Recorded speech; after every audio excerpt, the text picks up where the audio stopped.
혹시 학창 시절 체육 시간 어떠셨어요? 누군가에겐 정말 인생 최고의 시간이었고 또 다른 누군가에겐 좀 피하고만 싶은 시간이었을 수도 있죠. 네, 그렇죠. 근데 그 차이를 만드는 결정적인 무엇이 있었을까요? 뭐 카리스마 넘치는 선생님, 아니면 그냥 내가 운동을 잘했기 때문일까요? 정말 좋은 질문이에요. 사실 그 무엇을 파헤치는 학문이 바로 스포츠 교육학입니다. 스포츠 교육학이요? 네, 단순히 운동을 잘하고 못하고의 문제가 아니라 어떤 지도자가 어떤 학생을 또 어떤 프로그램으로 만났을 때 최고의 시너지가 나는지 이걸 과학적으로 분석하는 분야거든요. 와, 그렇군요. 오늘 저희가 탐구할 자료가 바로 한 교육 전문가의 강의 녹취록인데요. 이 자료를 통해서 스포츠 교육을 움직이는 세 가지 핵심 톱니바퀴, 바로 지도자, 학습자, 그리고 이 둘을 잇는 프로그램, 이걸 하나씩 분해해서 그 비밀을 좀 파헤쳐 보려고 합니다. 좋습니다. 여러분의 기억 속 체육 시간을 바꾸게 될지도 모를 이야기, 지금부터 한번 제대로 파고들어보죠. 네, 그럼 첫 번째 톱니바퀴, 스포츠 교육의 지휘자라고 할 수 있는 지도자부터 시작해 볼까요? 우리가 흔히 선생님이나 코치라고 부르는 분들이죠. 네, 맞아요. 자료를 보니까 이 지도자를 크게 네 가지 유형으로 나누더라고요. 네. 학교의 체육교사, 그리고 방과 후 활동 같은 걸 맡는 스포츠 강사, 또 엘리트 선수를 키우는 전문 스포츠 지도사, 마지막으로 우리 같은 일반인들을 위한 생활 스포츠 지도사. 역할이 다 제각각일 것 같은데요. 맞아요. 가장 큰 차이는 그 목표에 있어요. 학교의 체육교사는 국가교육과정이라는 큰 틀 안에서 움직이잖아요. 그렇죠. 이분들의 최종 목표는 학생들의 전인 교육이에요. 운동기술 하나 더 가르치는 것보다 그 과정을 통해서 아이들이 신체적으로 또 정신적으로 사회적으로 성장하게 돕는 거죠. 그래서 자료에서도 체육교사의 역할을 단순히 기술을 가르치는 사람이 아니라 학습 안내자, 인성 지도자, 심지어 학생들의 모델이라고까지 표현했군요. 네, 맞습니다. 그런데 여기서 진짜 궁금한 게 생겨요. 그래서 어떤 지도자가 진짜 좋은 지도자일까요? 그냥 운동 잘 가르치고 열정만 넘치면 되는 걸까요? 바로 그 지점에서 로젠샤인과 퍼스트라는 학자들의 연구가 아주 의미심장한 답을 줍니다. 학생들의 학습 성취도에 직접적인 영향을 미치는 지도자의 5가지 특성을 찾아냈거든요. 뭔데요? 정말 궁금하네요. 첫째는 내용 제시의 명확성, 그러니까 얼마나 쉽고 명확하게 설명하는가. 네네. 둘째는 수업 활동의 다양성, 매일 똑같은 훈련만 반복하는 게 아니라 다양한 도구나 방법으로 흥미를 끄는가. 지루하지 않게요. 그렇죠. 셋째는 교사의 열의. 이건 뭐 말 안 해도 아시겠죠? 선생님이 얼마나 열정적인가. 그럼요. 넷째는 과제 지향성. 수업 목표에 딱 맞는 과제를 제시하는가. 그리고 마지막 5번째가 정말 중요한데 바로 학습 기회의 균등성이에요. 학습 기회의 균등성. 네, 잘하는 아이들만 챙기는 게 아니라 모든 학생에게 자기 수준에 맞는 배움의 기회를 주는 거죠. 와, 듣고 보니 이 5가지가 뭐 따로 노는 게 아닌 것 같아요. 네, 맞아요. 예를 들어 드로서가 열애가 넘치면 자연스럽게 설명도 더 명확하고 재미있게 하려고 할 테고 또 다양한 활동도 준비하게 되잖아요. 결국 이 모든 게 하나의 시스템처럼 연결돼 있는 거네요. 정확히 보셨어요. 그게 핵심입니다. 이 5가지는 그냥 체크리스트가 아니라 서로 영향을 주고받는 유기적인 관계예요. 그래서 훌륭한 지도자는 단순히 지식을 퍼주는 사람이 아니라 학생들이 스스로 성장할 수 있는 최적의 학습 환경을 설계하는 건축가와 같다고 할 수 있는 거죠. 와, 지도자는 학습 환경의 건축가라. 정말 멋진 표현이네요. 네. 자, 그럼 최고의 건축가가 멋진 집을 지으려고 해도 그 집이 세워질 땅, 그러니까 기초가 부실하면 안 되잖아요. 최고의 비유네요. 맞습니다. 이게 바로 두 번째 톱니바퀴인 학습자 이야기로 자연스럽게 연결되는 것 같습니다. 네. 아무리 뛰어난 지도자라도 학습자에 대한 이해 없이는 아무것도 할 수 없죠. 그래서 지도자는 가르치기 전에 반드시 학습자의 상태를 진단해야 합니다. 자료에서는 크게 6가지 내적 요인을 파악해야 한다고 강조해요. 6가지나요? 한번 살펴보죠. 크게 보면 2덩어리로 나눌 수 있어요. 하나는 신체적인 부분. 신체적인 부분이요? 네, 즉 기능 수준이나 체격, 체력 같은 거죠. 다른 하나는 정신적인 부분이에요. 배우려는 의지인 동기 유발 수준, 원리를 이해하는 인지 능력, 또 긴장감을 다스리는 감정 조절 능력 같은 것들이요. 마지막으로 이 모든 걸 아우르는 연령이나 성별 같은 발달 수준을 고려해야 하고요. 이거 완전 공감돼요.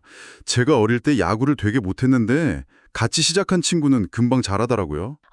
네네. 나중에 알고 보니까 그 친구는 어릴 때 아빠랑 캐치볼을 많이 했대요. 저랑 기능 수준의 출발선이 아예 달랐던 거죠. 바로 그거예요. 모든 학습자는 각자 다른 출발선에 서 있다는 걸 인정하는 것, 이게 바로 개별성의 원리입니다. 개별성의 원리? 네.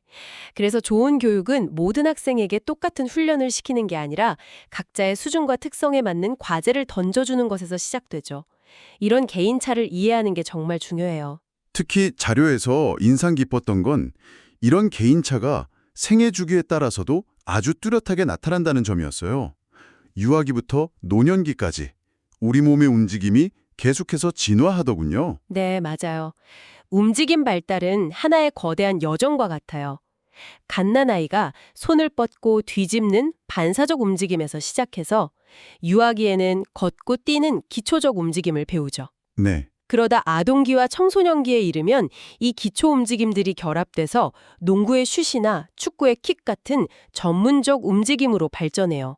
온몸의 세포가 스펀지처럼 새로운 기술을 빨아들이는 시기죠. 아, 가장 배우기 좋은 시기군요. 그럼 성인이 되면 이 여정은 끝나는 건가요? 아니요, 목표가 바뀔 뿐이에요. 성인기와 노년기에는 경쟁이나 기술 향상보다는 건강 유지, 즐거움, 또 사람들과의 교류를 위한 평생 체육으로 전환되는 거죠. 아, 저희 아버지가 매일 아침 친구분들과 게이트볼 치러 가시는 것처럼요. 이제는 기록 경쟁이 아니라 그 시간을 통해 삶의 활력을 얻는 게 더 중요해진 거예요. 그렇군요. 결국 스포츠 교육의 궁극적인 목표는 한 사람이 평생에 걸쳐 자기 몸과 즐겁게 관계 맺는 법을 알려주는 거라고 할 수 있습니다. 자, 그럼 정리해보죠. 최고의 건축가, 즉 지도자가 있고 그가 설계를 펼칠 땅의 특성, 학습자까지 완벽하게 파악했습니다. 네. 이제 마지막 톱니바퀴, 바로 이 둘을 연결할 설계도, 즉 프로그램이 필요하겠네요. 네. 이제 구체적으로 무엇을 어떻게 가르칠 것인가의 문제로 들어왔습니다. 자료에서는 학교 체육 프로그램을 설명하면서 아주 근본적인 개념을 제시하는데요. 바로 체육이 추구하는 세 가지 가치 영역입니다. 세 가지 가치 영역이요? 네, 이걸 컴퓨터에 비유하면 정말 쉬워요. 첫째는 심동적 영역. 이건 우리 몸의 하드웨어라고 생각하시면 돼요. 하드웨어? 네, 정확한 자세로 공을 던지는 기술, 더 빨리 달리는 체력 같은 거죠. 아하, 그럼 두 번째는 소프트웨어인가요? 빙고, 두 번째는 인지적 영역, 바로 소프트웨어예요. 아, 경기 규칙을 이해하고 상대팀의 허를 찌르는 전략을 짜고 오프사이드가 뭐지? 같은 개념을 아는 지적인 능력이죠. 그럼 마지막 하나는 뭘까요? 하드웨어랑 소프트웨어가 다 있는데? 아, 혹시 운영체제 OS인가요? 완벽합니다. 마지막은 정의적 영역, 바로 운영체제예요. 와, 스포츠맨십, 협동심, 패배했을 때 좌절하지 않고 상대를 인정하는 태도 같은 거죠. 이 OS가 불안정하면 아무리 좋은 하드웨어와 소프트웨어를 가졌어도 시스템이 제대로 돌아가지 않겠죠. 와, 그 비유 정말 기가 막히네요. 듣고 보니 제 학창시절 체육 시간은 거의 90%가 하드웨어 훈련이었던 것 같아요. 아마 많은 분들이 그렇게 느끼실 거예요. 그냥 무작정 뛰고 던지고 왜 이걸 해야 하는지, 그러니까 소프트웨어나 이걸 통해 뭘 배워야 하는지 그 OS에 대한 설명은 거의 없었던 거죠. OS를 통합적으로 성장시킬 수 있도록 설계되어야 합니다. 이런 복합적인 프로그램을 만들려면 당연히 지도자에게도 엄청난 전문성이 필요하겠죠. 그렇죠. 그냥 운동만 잘했던 사람이라고 해서 다 잘 가르칠 수 있는 건 아닐 테니까요. 자료에서 슐만과 매칠러라는 학자의 이론이 나오던데 이게 바로 그 이야기인 것 같아요. 맞습니다. 특히 매칠러의 세 가지 지식 유형은 지도자의 전문성이 어떻게 진화하는지를 정말 잘 보여줘요. 오, 이걸 초보 코치와 베테랑 코치에 빗대어 설명해 볼게요. 초보 코치는 명제적 지식, 즉 규칙이나 이론 같은 무엇을 아는 지식은 풍부해요. 책으로 공부했으니까요. 하지만 실전은 약하겠죠. 그렇죠. 반면 경험이 쌓인 베테랑 코치는 절차적 지식을 갖게 돼요. 선수들에게 어떻게 효과적으로 피드백을 주고 훈련 분위기를 관리하는 그런 노하우죠. 아, 경험에서 나오는? 네. 그런데 여기서 한 단계 더 나아간 마스터 코치는 마지막 지식, 바로 상황적 지식을 가집니다. 상황적 지식이요? 이건 언제, 왜 그걸 해야 하는지를 아는 능력이에요. 예를 들어서 계획했던 훈련을 과감히 중단하고 선수들과 상담을 해야 할 때를 아는 지혜 같은 거죠. 이론과 경험을 넘어선 통찰력의 경지라고 할 수 있어요. 와, 이론을 현실에 맞게 변주하는 능력. 그게 바로 마스터의 조건이군요. 프로그램 이야기로 돌아가서 학교 스포츠 클럽 운영 방식도 되게 흥미로웠어요. 리그전, 토너먼트 같은 거요? 네네. 특히 더블 엘리미네이션 방식이 기억에 남아요. 한 번 졌다고 바로 탈락하는 게 아니라 패자조에서 다시 기회를 주는 거잖아요. 네, 교육적인 관점에서 아주 의미 있는 방식이죠. 모든 학생에게 최대한 많은 참여 기회를 보장해 주니까요. 승리만이 전부가 아니라 참여하고 도전하는 과정 자체의 가치를 가르쳐주는 훌륭한 장치입니다. 앞서 말한 정의적 영역을 길러주는 좋은 예시고요. 그렇군요. 그럼 학교 밖에 생활체육이나 전문 체육 프로그램은 어떻게 다를까요? 목표가 다르니 설계 방식도 완전히 달라져요. 생활체육은 남녀노소 모두가 대상이니까 가장 중요한 건 재미와 지속 가능성이에요. 그렇죠. 재미없으면 안 하죠. 그럼요.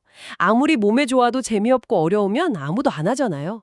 반면 전문 체육은 선수의 기량 향상이라는 아주 명확하고 냉정한 목표를 가지고 있죠. 그래서 훨씬 더 체계적이고 과학적인 접근이 필요합니다. 자료에 나온 마텐스의 6단계 모델 같은 거요? 맞습니다. 그 모델을 보면 마치 의사가 환자를 진단하고 처방하는 과정 같아요. 아, 그런가요? 네, 1단계에서 선수의 현재 기술 수준을 진단하고 2단계에서 선수의 심리 상태까지 문진하죠.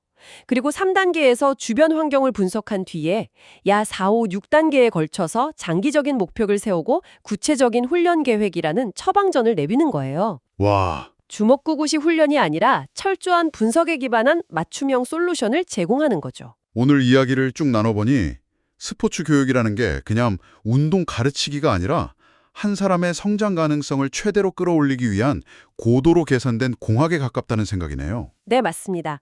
오늘 우리는 스포츠 교육을 움직이는 세 개의 톱니바퀴를 살펴봤죠. 네, 학습 환경을 설계하는 건축가인 지도자, 저마다 다른 특성을 가진 땅과 같은 학습자, 그리고 이 둘을 연결해서 최고의 결과물을 만들어내는 정교한 설계도인 프로그램. 이 세 가지가 완벽하게 맞물려 돌아갈 때 비로소 스포츠 교육은 신체를 단련하는 것을 넘어 한 인간을 온전하게 성장시키는 강력한 도구가 될 수 있습니다. 신체의 활동이라는 매개를 통해 사람을 성장시킨다. 이것이 스포츠 교육학의 궁극적인 가치라는 말씀이시군요. 네, 바로 그것입니다. 자, 오늘 이 탐구를 마무리하면서 여러분께 이런 질문을 하나 남겨드리고 싶습니다. 오늘 우리가 이야기 나눈 이상적인 지도자의 모습, 학습자에 대한 이해, 그리고 잘 짜인 프로그램을 떠올려 보세요. 여러분이 겪었던 체육 수업에는 이 중 어떤 요소가 있었고 또 어떤 점이 아쉬웠나요? 어쩌면 즐거웠거나 혹은 힘들었던 그 기억이 지금 움직임에 대한 여러분의 태도와 평생의 건강 습관을 만들었을지도 모릅니다. 한 번쯤 그 연결고리를 생각해 보시는 건 어떨까요?